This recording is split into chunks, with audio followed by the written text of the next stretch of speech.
Good evening, resistors. Today is August 15th, 2011, and you are tuning in to the WideShut Webcast.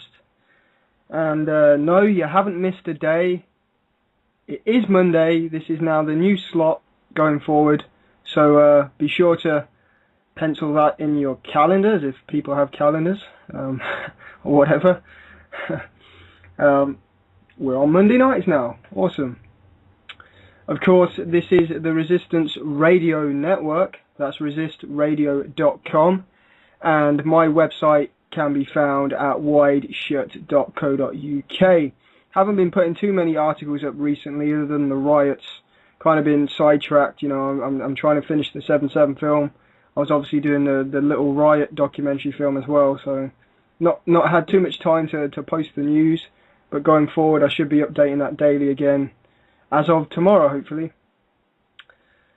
But what a week it's been, eh? The riots themselves seem to have fizzled out now. The cleanup's underway, people pulling together and then cleaning everything up. But in saying that, I don't think that's the end of it. The cuts aren't even in full swing yet. I mean, it doesn't take rocket science to understand that as the bankers suck up everybody's wealth through their giant Ponzi scheme, it's going to be the poorest people that react first. Because they're already poor. They've already been screwed by the system. They already don't care. If you then take away 75% of youth services, you know, take away people's chances of getting a job, shoot somebody, lie about it, and then beat up a young girl at a peaceful protest, what do you expect is going to happen? The BBC predicted it. Mystic Clegg already predicted it. And it was the perfect storm of societal problems that in most cases lead directly back to the bankers. And as we get squeezed even further, then it's just going to move up the ladder of society, those social ladders, until the next group of people decide it's time to start rioting. Hopefully next time, though, it will be a bit more politically based. For those that haven't seen it yet, I've put up a 30-minute documentary on YouTube. And I believe Paradigm Shift TV on Sky are going to play it as well at some point. I've got to send that off to them, which is quite cool. There are a few things that I missed out, but I've taken people's advice, and this time, you know, unlike the other 7/7 documentary, I made it short, tried to make it as effective as possible, and really it was just a story told by the people on the ground. You know, I just filled in the gaps to sort of move along the narrative a bit, but yeah. And personally, I'd rather hear what the people on the ground have to say than some corrupt politician or some stuck-up BBC newsreader who can't even get Darcus Howe's name right and accusing him of all sorts of things and cutting him off. You know, I know who I'm going to go to for my information, the people that are there. I'll drop a link in if people don't know my channel or whatever. Basically, this documentary just breaks it all down in a straightforward manner. What caused that initial spark, which was obviously the dubious execution of Mark Duggan. And I use that phrase because that's exactly what the police are now calling it. It's what they've had to admit. The clips in the film. It was an execution-style killing. They executed this man at point-blank range. And of course, you know, I'm not condoning gang culture or the carrying of illegal firearms. But when the police have him on the ground already, what threat does he pose? You know, what threat does he pose when police are kneeling on him? Couldn't they have just cuffed him? Or if he was resisting arrest, couldn't they have tasered him?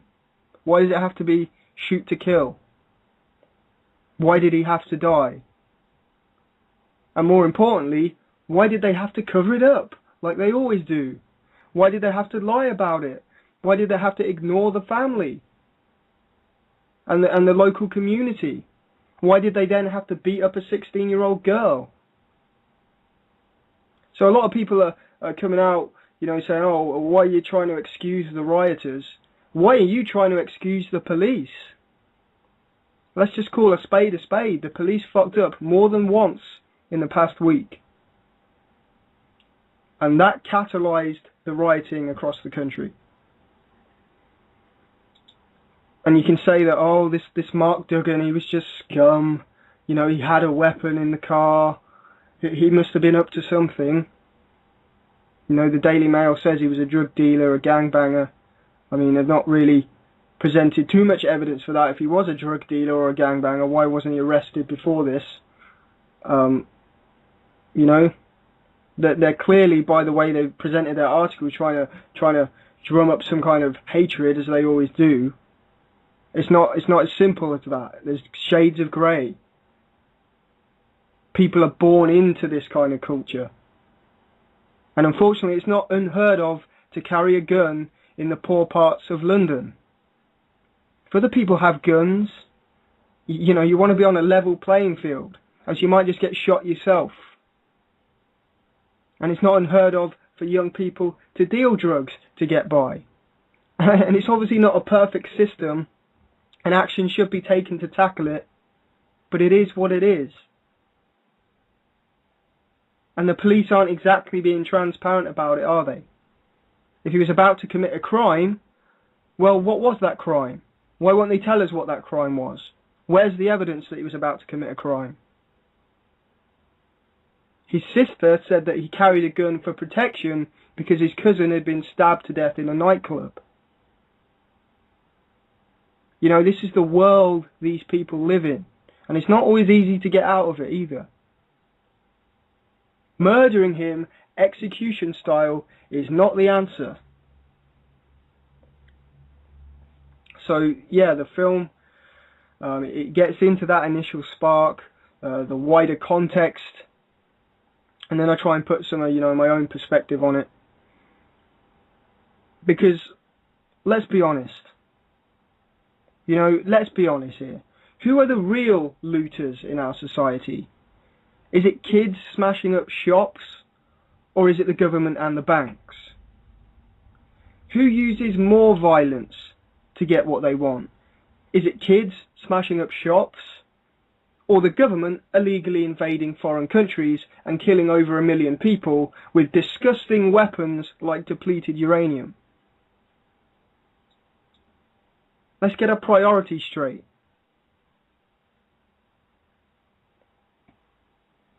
And adding up the banker bailout, the invasion of Libya, the corporate tax evasion, just because they wear suits, they're allowed to get away with it.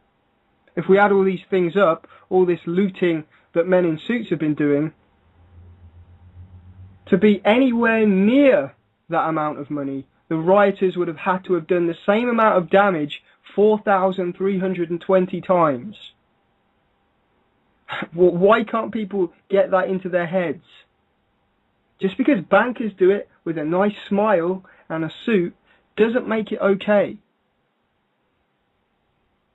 And that's not just the way it is. We live in this world, that's just the way it is. That's just the banking system, that's how things work. No, that's not how things work. We've got to get our priorities straight. Everybody is arguing amongst themselves. We're on a sinking ship, and everyone is scrambling for their own lifeboat. Oh, you're just scum. This is my lifeboat. Oh, you're on benefits. Get out of that boat. That's mine. Stealing my boat. Oh, it's black people. They're taking up too much space. Us indigenous white people are going to drown in the water. They're all missing the point. The ship may be sinking, but it can be fixed and we can get rid of the captain. But everybody's on the lower decks, blaming each other, divided.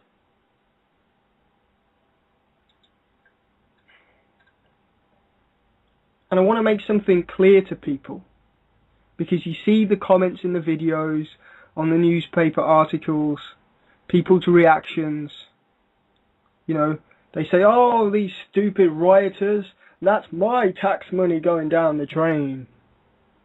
You're getting mad at the rioters for taking your tax money? The country is 4.8 trillion in debt to the bankers. That's where your tax money's going first. That's where your kids' tax money's going. That's where their kids' tax money's probably going to go. And the only reason that that tiny speck in the grand scheme of things is added on to that debt is because the insurance companies of these that have insured these shops and these stores and everything that have been smashed to bits. The only reason we've got to pick up that tab is because the insurance companies are getting a bailout.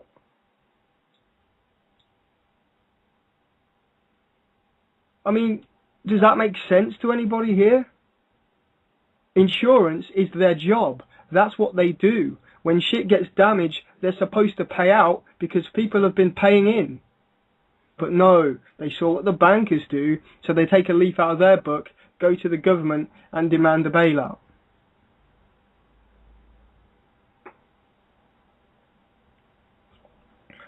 People need to stop being lazy with their anger. People need to stop looking for a group of people to blame. You're to blame because you refuse to look at the root problems in this country. And I get sick of talking about it. I seem like I just repeat myself every episode. I'm sorry if I'm preaching to the choir. But hopefully there's some people that might never have heard of, you know, my radio show or Resistance Radio before that might learn something. So let me just break it down for everybody. The government has no money of its own. So in order to fund things like their illegal wars, to prop up the European Union, you know, these things we don't actually get to vote on, they have to borrow money from bankers. But who has to pay that money back with interest? Not the government, not Bullingdon Club Cameron, not George Osborne. The people have to pay that money back through taxation and cuts to public services if it gets unmanageable like it is right now. And when the mafia do that, do you know what you call it? You call it extortion. But when the government do it, you call it tax. The government is the mafia. They just happened to get control of law and they managed to hijack everything. It's just the same as the mafia.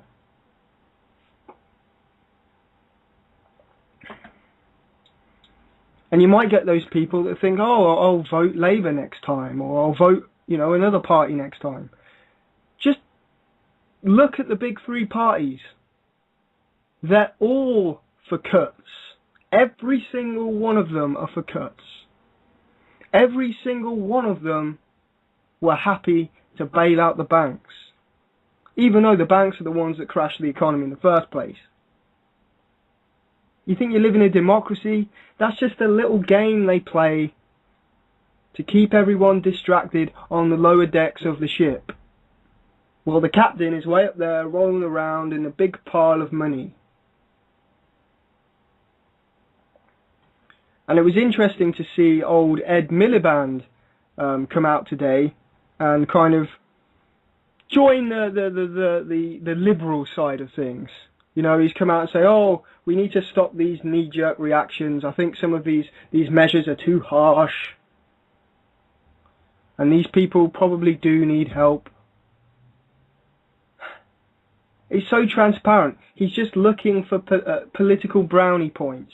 He's just trying to position Labour to be the ones voted in next time, to keep the left-right illusion alive. If people vote Labour back in, it's just going to be more of the same. They don't want to reform the banks. And if they don't want to do that, then they're part of the problem.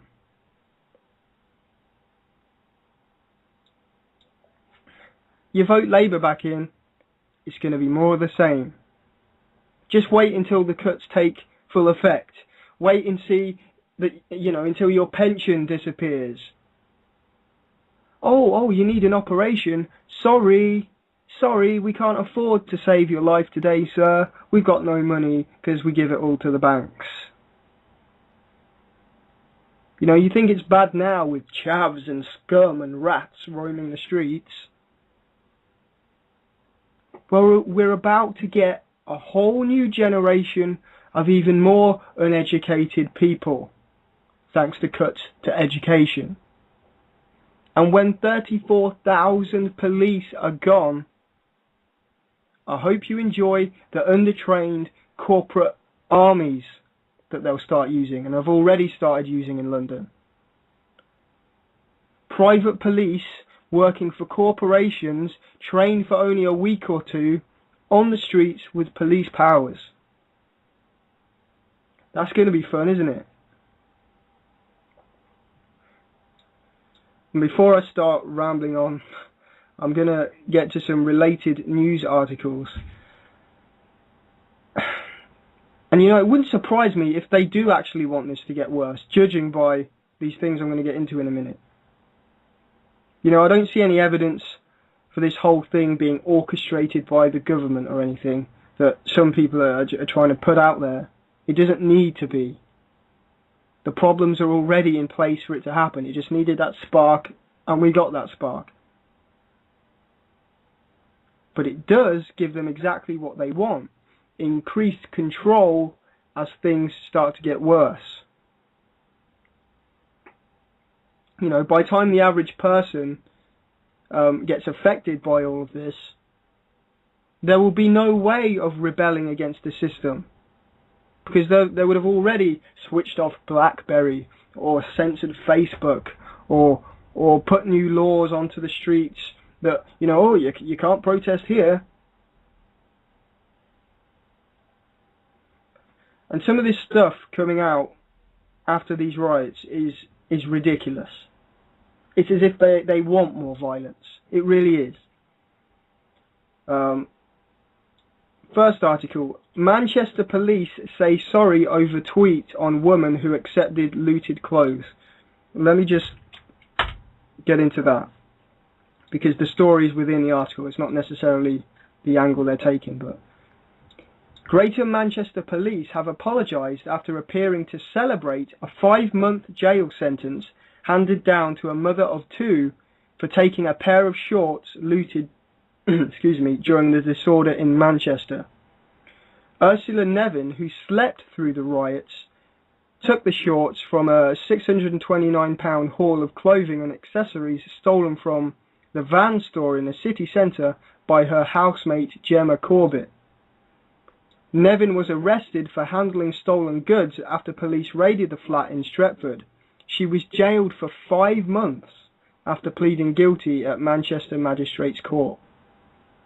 Following her conviction, Greater Manchester Police posted this message on their official Twitter account. Mum of 2, not involved in disorder, jailed for 5 months for accepting shorts looted from shop. There are no excuses. And yes, people should do the time for committing a crime. But is a 5-month sentence really helping to improve the community? Jailing a mother of 2 kids for 5 months for accepting some shorts that a friend stole. I mean, did she know a friend stole the shorts? She probably did, even then. Why a 5-month jail sentence? Imagine how that's going to affect her kids.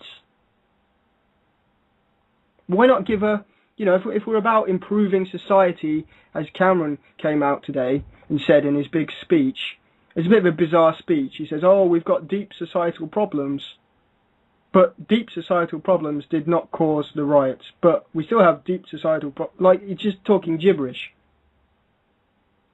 Doublethink. Why not make her do some community work?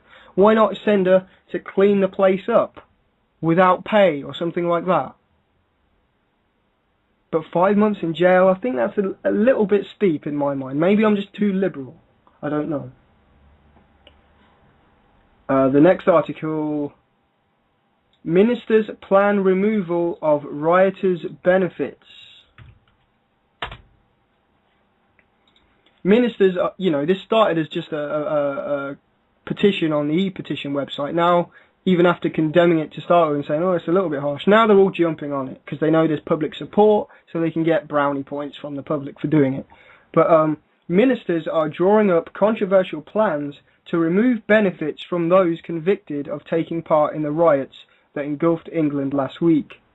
In a move Liberal Democrats and independent experts have condemned as counterproductive and overly expensive. Well, you joined them anyway, didn't you, Clegg? So it doesn't really matter what you think. Officials in Number 10 and the Department for Work and Pensions are putting together plans for the harsh punishment of those found guilty of even the most minor infringements during the riots. And you've got to remember that there must have been some people just caught up in it. Some people watching, perhaps filming on their phones. Maybe they were a little bit involved, but they didn't break any laws. Who's to say they're not being arrested right now? Who's to say they haven't been picked out and charged and kicked out of their houses? How the hell do we know? Ian Duncan Smith, the Work and Pensions Secretary, is pushing a system that would see some benefits removed from looters and others made conditional on attending rehab programs, which would include counselling and regular behavioural checks. I suppose that's a little bit better than taking them straight away, like we are with some of them. It would apply only to those receiving lesser sentences, as anyone who goes to jail already automatically loses their benefits. Yeah, because they're in jail, and they get to eat jail food. An advisor to Mr. Duncan Smith told the Financial Times, Mr. Duncan Smith feels very strongly that some of these guys need to be punished. The aide said, it depends on how you see benefits. Are they a right or a privilege? Sanctions like this do send a strong message. Yeah, they send a strong message, but they send the wrong message.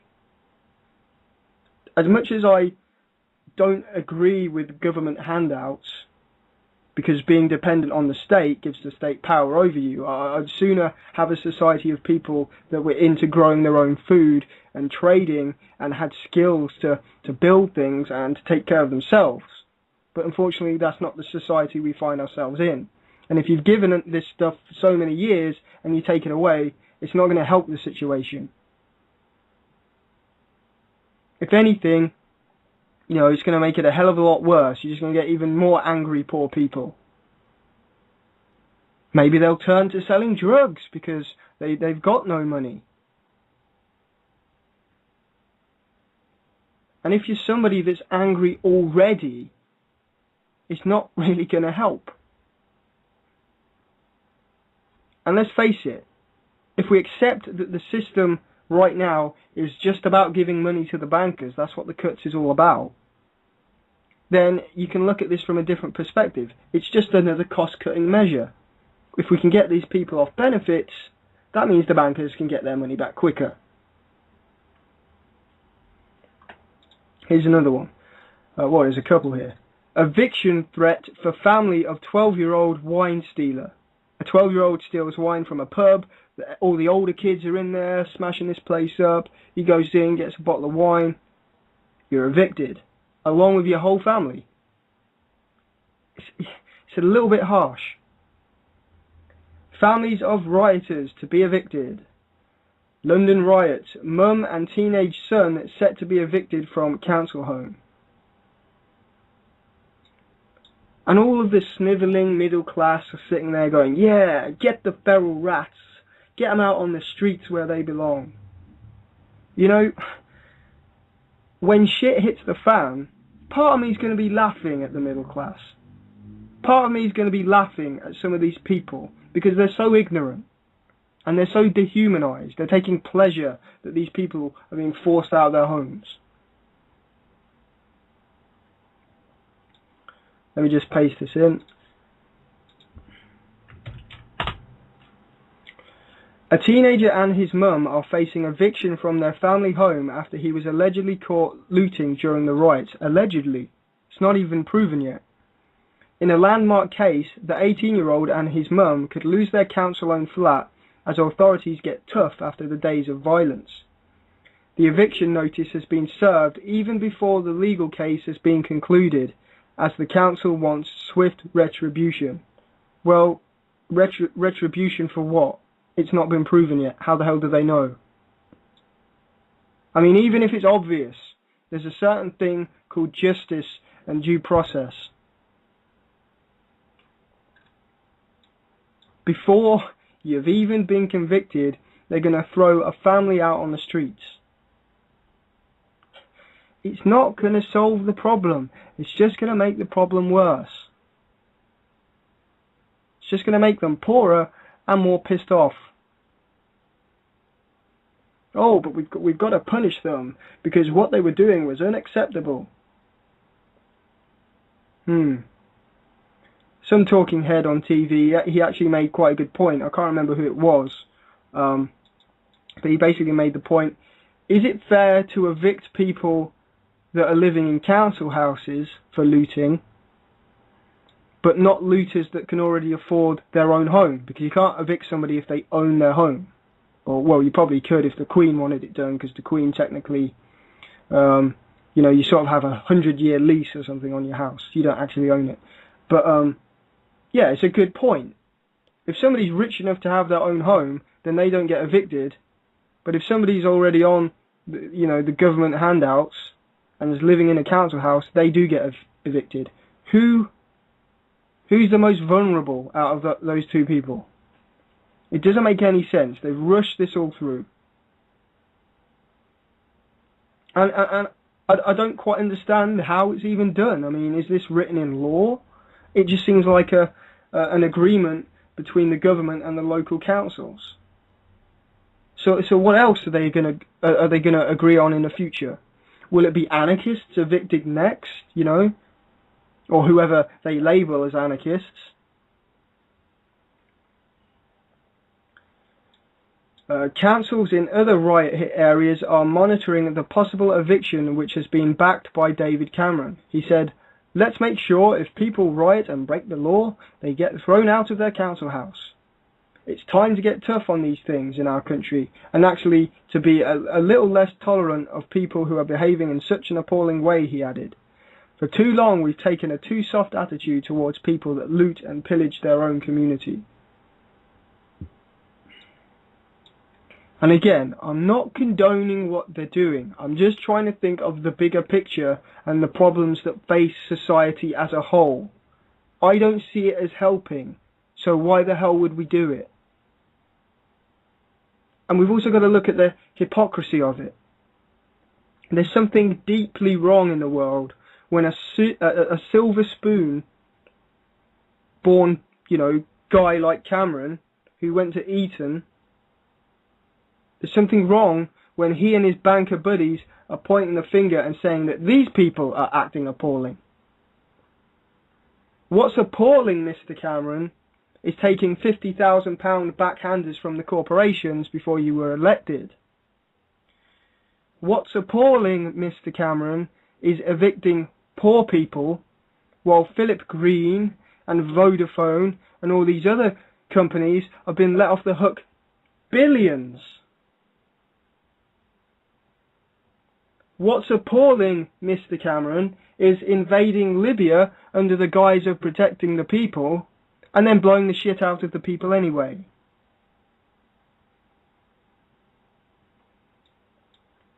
But maybe folks, maybe Cameron should be evicted from his house for causing rioting. Because of course, Cameron was privileged enough to go to Oxford University, which is now well out of the reach of even some of the brightest people in this country, thanks to tuition fees. But while Cameron was at Oxford, there was a little fraternity called the Bullingdon Club. The Bullingdon Club is a socially exclusive student dining club at Oxford University. Oh, it's a supper club, folks. This is where they go and learn before they join Bilderberg, the other supper club. The club is notorious for its members' wealth and destructive binges. Andrew Gimson, biographer of London Mayor Boris Johnson, reported about the club in the 1980s. I don't think an evening would have ended without a restaurant being trashed. And get this, Prime Minister David Cameron, our leader, George Osborne, who's in charge of the country's finances and is happy to sell us out, and London Mayor Boris Johnson, who is supposed to be responsible for London, were all part of a renowned club that used to destroy restaurants on a nightly basis. How's that for hypocrisy? And it's symbolic of the hypocritical society we live in general. And I know this might be too deep for all the reactionary morons out there that are stuck in the rat race still. But we live in a society that promotes greed and material possessions and stabbing each other in the back to get what you want. And I go back to that quote that Cookie found that I think's, you know, it's really good for explaining the whole situation. The African proverb.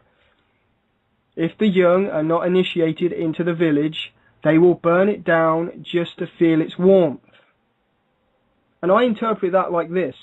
If you create a society that has all this material desire and has people flaunting it everywhere, if you have people that live lavish lives at the expense of others, or even middle-class lives, but as a result of that society you have an underclass. The kids of that underclass are still going to want the big TVs and the iPads and the bling, but they can't have it because they've been born into poverty. Well, as we've seen, they're going to burn it all down and take it. And again, that doesn't necessarily excuse them of it, but it is what it is. If the rich steal and cheat, and if government uses force to get what they want, then it's just a reflection of society that the youth are doing the same.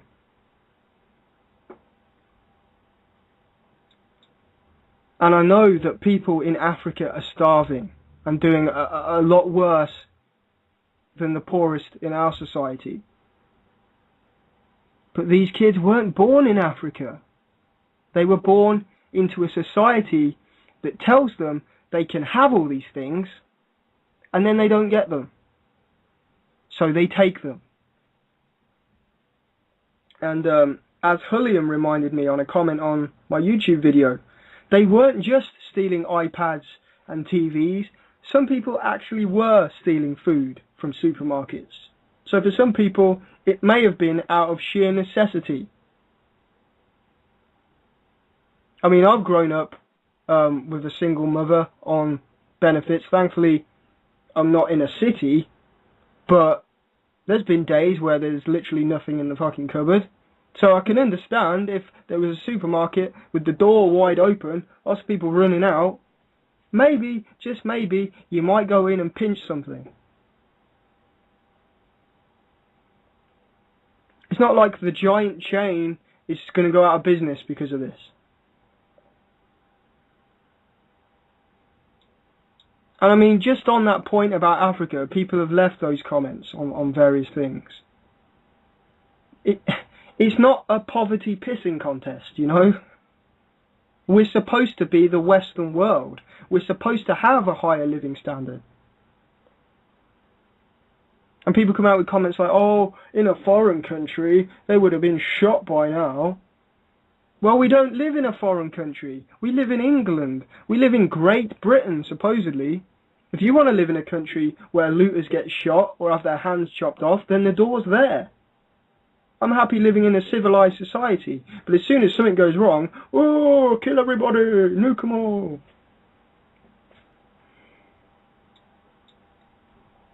And this may be getting a bit too deep for some of you reactionary morons out there.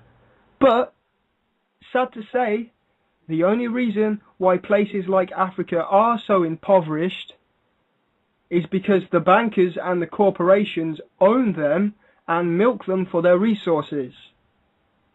So if you're looking for somebody to blame, Blame the root cause. Why don't people go high enough up the ladder? They stop at, it's immigrants, or, it's people on benefits.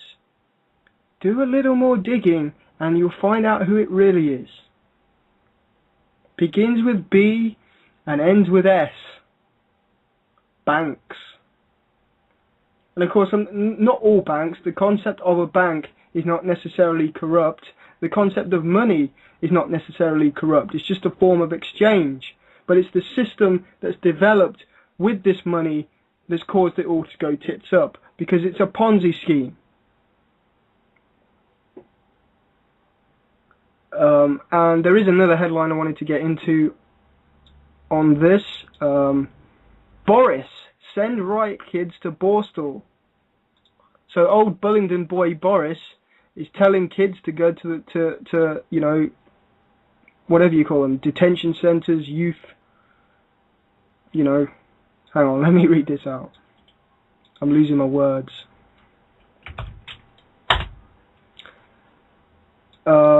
Courts must be given new powers to send child rioters to tough Borstal-style schools, Boris Johnson insists today.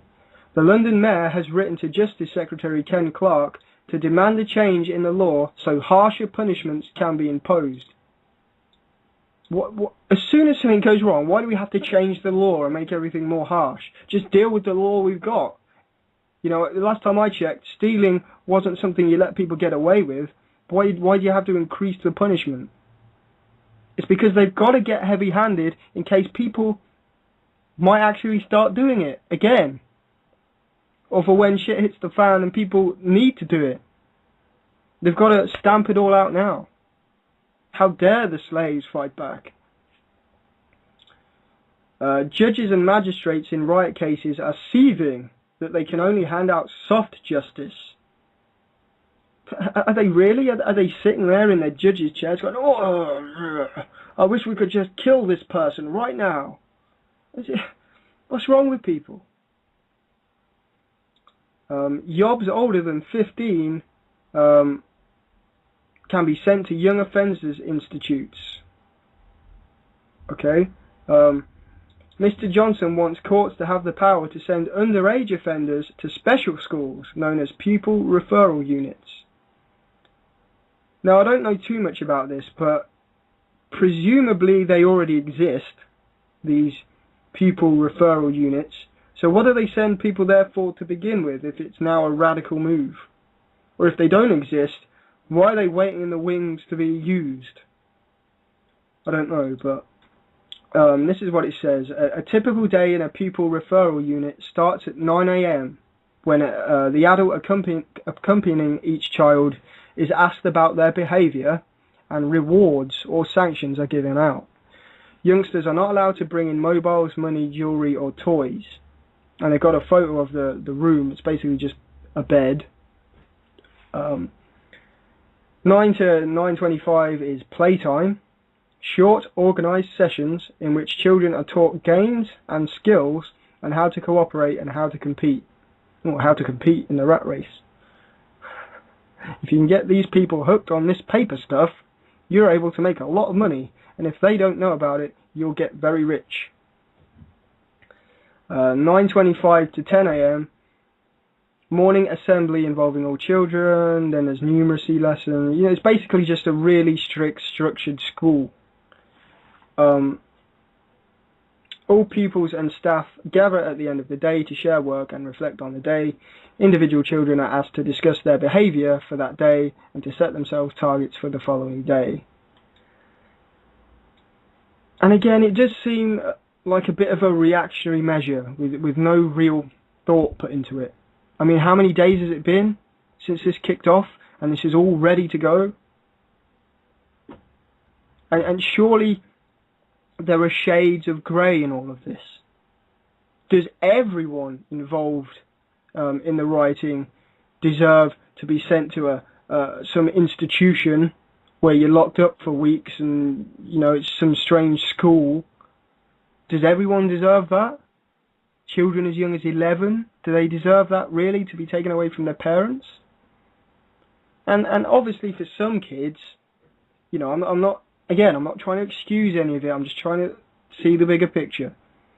And obviously, yeah, for some kids, they already have criminal records, they're already terroraways, they've had ASBOs, they've terrorized their neighborhoods. Perhaps a little bit of structured discipline and learning is worth it. But what if it's your first criminal offence? What if it's, you know, like this kid who's getting evicted? He just stole a golf club. I'm sure there's plenty more golf clubs out there. You know, just picture it. Group of people smashing stuff up, lots of older kids. You know, young kids are just copy the older kids. There's definitely shades of grey here. Why don't they take each case individually and proper assess it? Why is it, right, you're evicted, we've not proven that you're guilty yet, but you're evicted, you go into some offenders institute there.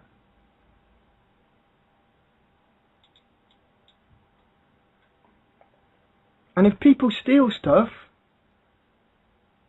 why not just charge them for stealing stuff? The law is already there in place for these things. Why do they have to add something on top of it? You know, when does the individual become responsible for the whole riot?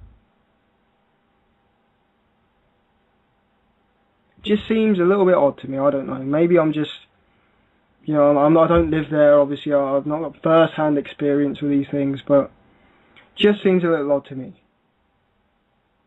And, you know, let's not forget, it's no secret that, like prison, a lot of these young offender type places don't always operate like they should. Abuse takes place between kids and between the wardens or whatever and the kids. You know, you lock a bunch of violent people up together. A lot of the time they just come out worse, or they come out angry. So I'm not 100% sure on this one. I think it could benefit some kids, obviously. You know, a bit of structured learning, a bit of discipline, but are they really analysing each case? I'm not sure that they are. I mean, what I would be for probably is more discipline in schools. Remove some of that red tape within schools. When I was at school, I saw it all go downhill. It obviously been going downhill long before I was at school. I'm still young, but when I was at school, you saw the older generation teachers and how they had everything under control, and then the more liberal teachers came in, and kids just ran circles around them. A massive incentive for me when I was at school was fear. You know, when I was 13 and 14, the only reason I did my work was because I was scared if I didn't. Because I'd get some psycho shouting at me and, you know, making you stay behind. Maybe it would be good if somebody did throw a few blackboard things at the kids, you know? We have lost that sort of discipline. And obviously, I think the school system itself needs to be entirely revamped because they teach a load of utter bullshit. But just on that discipline level, if everything else was good, I think I would be for more discipline. I know a lot of you older listeners, when you were at school, it was a lot different than when I was at school.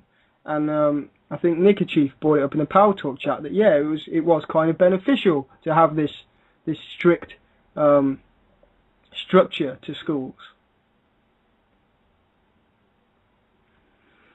But I don't know, folks, you know, this is full of grey areas, and they've come up with the solutions in just a couple of days. And we also have David Cameron's plans of mandatory national service, where he wants 16-year-olds to join non-military, I mean, that's fair enough. If it was military, I'd be pissed off.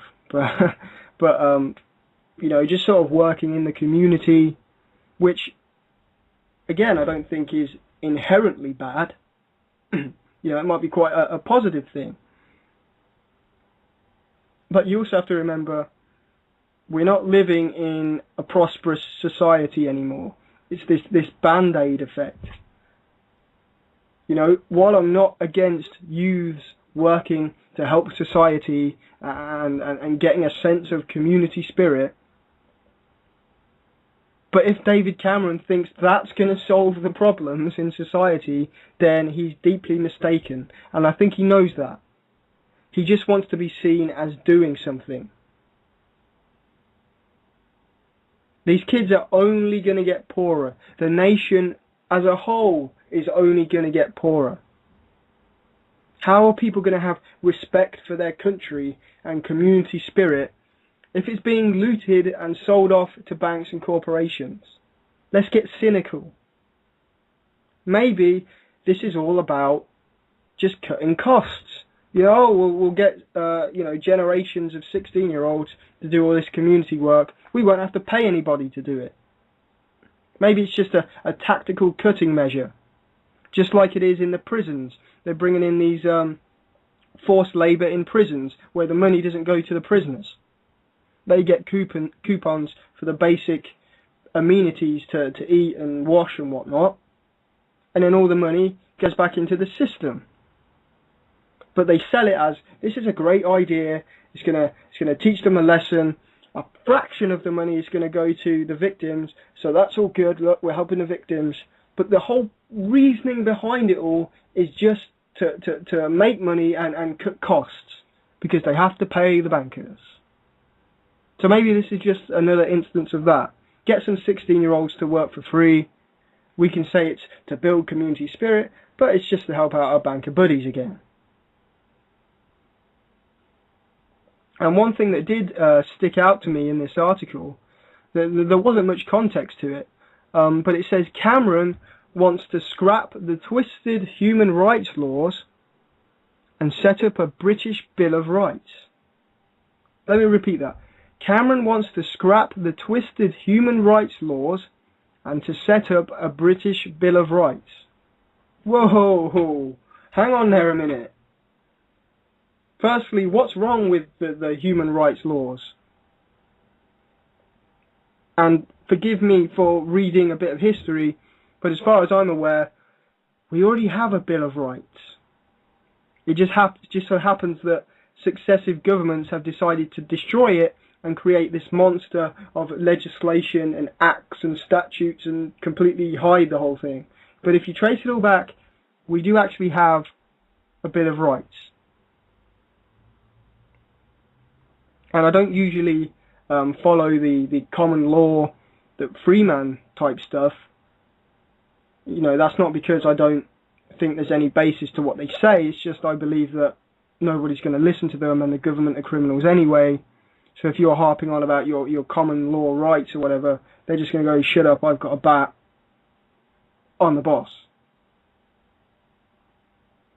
But supposedly Cameron wants to introduce a new Bill of Rights, as if we never had a Bill of Rights to begin with. And I'll just paste this in just to show everybody that we do have a Bill of Rights. In the year 1215, the first of our constitutional rights was set down on paper. It was called the Magna Carta. This was basically an oath from the Crown, King or Queen, to uphold the rights of the people set down in it, and to look after the people's best interests in return for the Crown's promise to the people that they agreed to be ruled by the Crown. So it was a contract between the Crown and people. The Crown had to uphold the rights and common law, as did the people, not to cause death, harm or loss to another, or to be fraudulent in your contracts. In 1689, the Bill of Rights was set down on paper. This basically sealed all the rights given in the Magna Carta, plus a few more. Both documents contain our UK common law written down and formed our law. These two documents are the main fundamental parts of our UK constitution. Yes, we do actually have one. Many claim the UK has no written constitution. This is not true. We have the most respected constitution in the world. It is the basis of the constitutions of the USA, Canada, Australia, New Zealand and India. Rather than being one written document, we have several that make up the UK constitution. the primary of which is the Magna Carta and the 1689 Bill of Rights.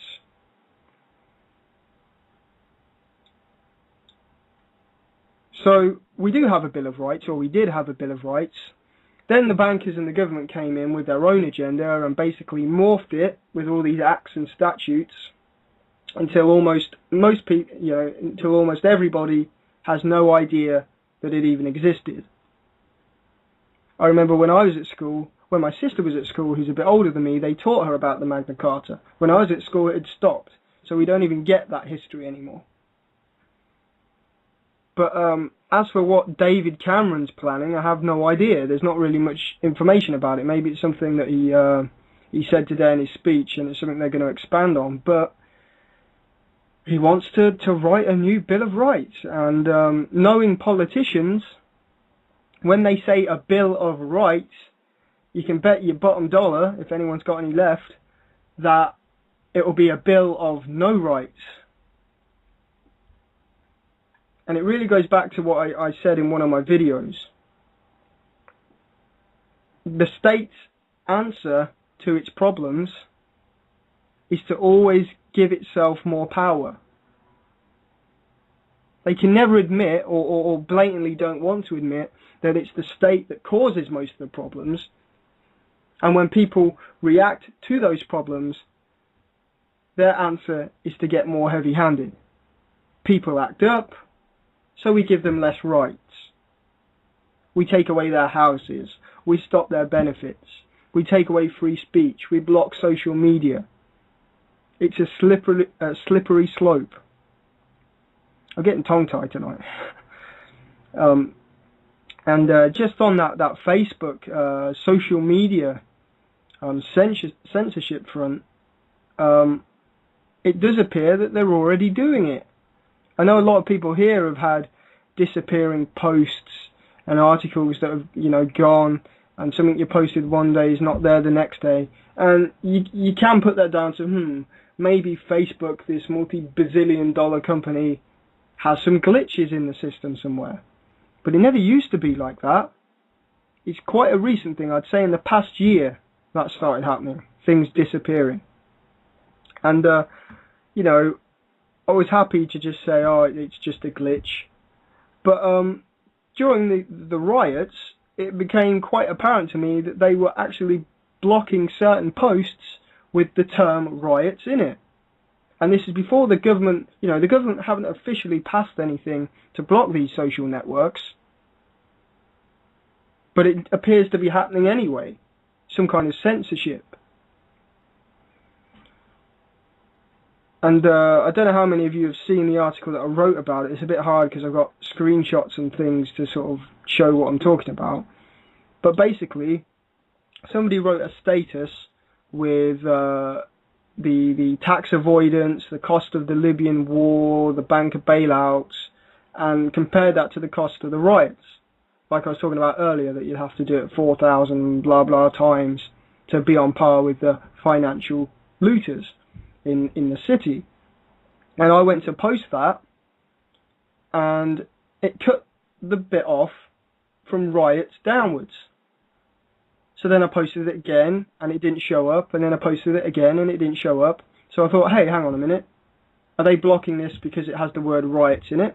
So what I did was got the word and spaced out each letter so it was separate from the word, and lo and behold, it posted. So I think that's quite clear that they're censoring posts, or they were censoring posts about the riots. I don't know what parameters they were using, whether that certain post was considered spam, or my channel had been flagged before or something, but it seems pretty clear to me that there is now censorship on Facebook, like lots of us have suspected, because things have been disappearing. God, the time's flown by.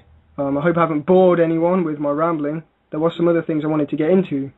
I was actually going to get into some of Facebook's funding and stuff, which is a bit dubious, links to the CIA and things like that.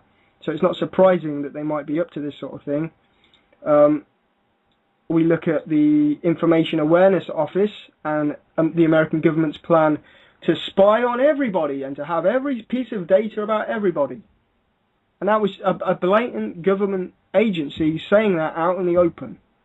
I was going to get into that, but we haven't got time, so maybe next week. I'm sure you've heard some of this before. Check Bluebus out in 30 minutes, but from me, I'll catch you next week. Cheers, everybody.